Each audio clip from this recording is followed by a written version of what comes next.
Perkenalkan, nama saya Muhammad Satria Dwi Putra. Di sini saya akan membacakan atau menjelaskan bagian A, pendahuluan.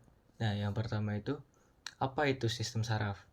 Nah, sistem saraf itu adalah sistem di tubuh yang tugasnya itu untuk mengatur semua aktivitas seperti gerak, terus berpikir, merasakan, sampai ke detak jantung. Terus lalu selanjutnya itu ada kerjanya itu super cepat, pakai sinyal listrik. Kalau sistem ini error tuh tubuh langsung kacau.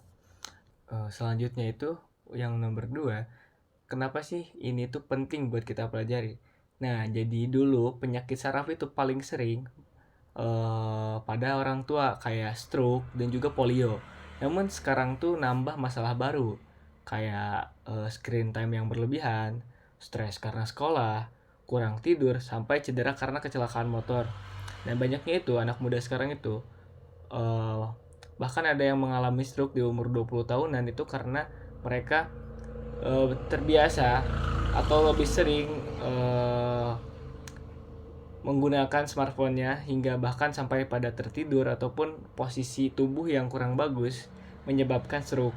Nah, lalu ada data Kemenkes pada 2024 yaitu stroke usia produktif di bawah 45 tahun itu naik 20%. Artinya saraf kita itu lebih banyak tekanan dari gaya hidup modern karena semakin sini itu semakin harus kita bisa mengatur antara jam bermain HP atau bekerja di depan komputer dengan olahraga supaya terhindar dari penyakit-penyakit.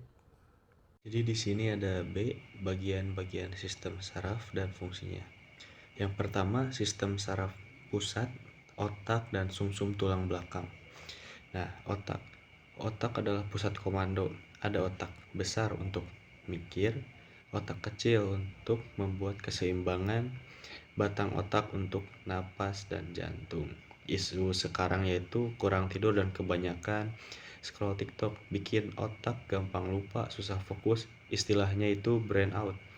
Nah, sumsum tulang belakang, kabel utama dari otak ke badan. Isu sekarang itu seperti kecelakaan motor tanpa helm, risiko cedera sumsum yang menyebabkan lumpuh permanen.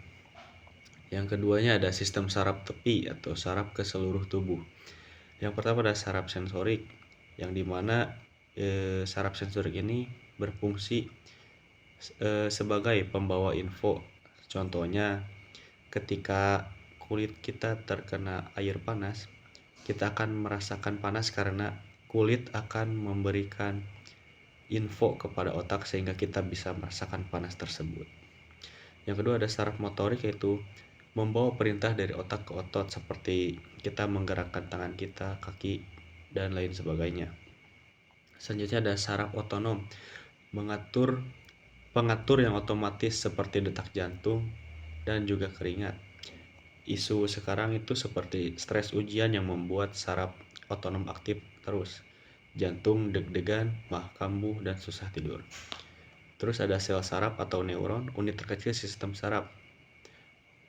Punya badan sel, dendrit buat nerima sinyal, akson buat kirim sinyal. Isu sekarang seperti rokok, alkohol, dan narkoba bisa bunuh neuron sekali mati, tidak akan tumbuh lagi. Baik, selanjutnya di sini ada bagian C, gimana sistem saraf bekerja. 1. Proses kirim sinyal. Pakai listrik dan zat kimia namanya neurotransmitter. Contoh, dopamin bikin senang, serotonin bikin tenang. Isu sekarang, main game atau judi online terus, otak kebanjiran dopamin. Lama-lama kita butuh stimulus makin tinggi baru senang. Ini dasar kecanduan. 2. Gerak leplek. Narik tangan pas kena api, itu nggak lewat otak dulu, tapi langsung ke sumsum tulang belakang. Tujuan biar cepat, isu sekarang. Refleks bisa melambat kalau kurang tidur atau mabuk. Bahaya banget pas nyetir.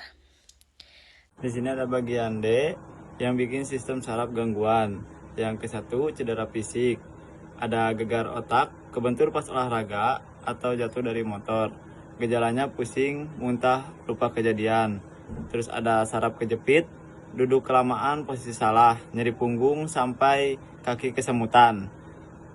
Isu sekarang, kasus saraf kejepit naik karena kelamaan duduk main HP atau laptop plus jarang olahraga. Terus yang kedua, penyakit infeksi dan gaya hidup. Meningitis, radang selaput otak karena bakteri atau virus. Gejala demam, kaku duduk.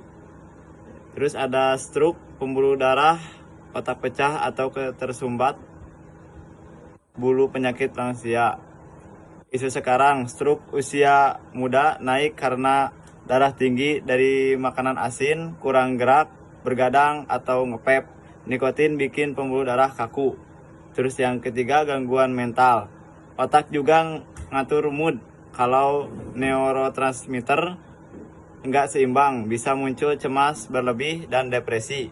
Isu sekarang, WHO bilang 1/7 remaja usia 10-19 tahun mengalami gangguan mental. Pemicunya bullying, tekanan akademik, toksis sosmed.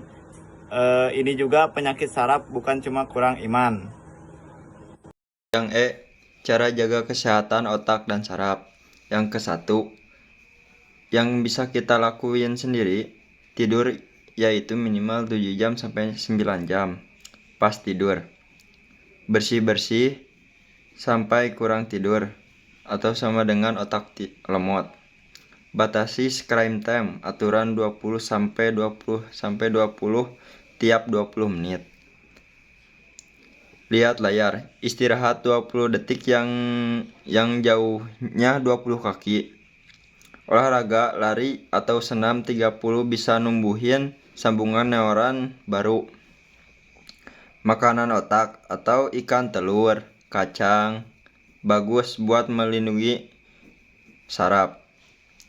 Pakai helm SNI atau kecelakaan paling sering kena kepala, helm bisa menyelamatkan fungsi otak.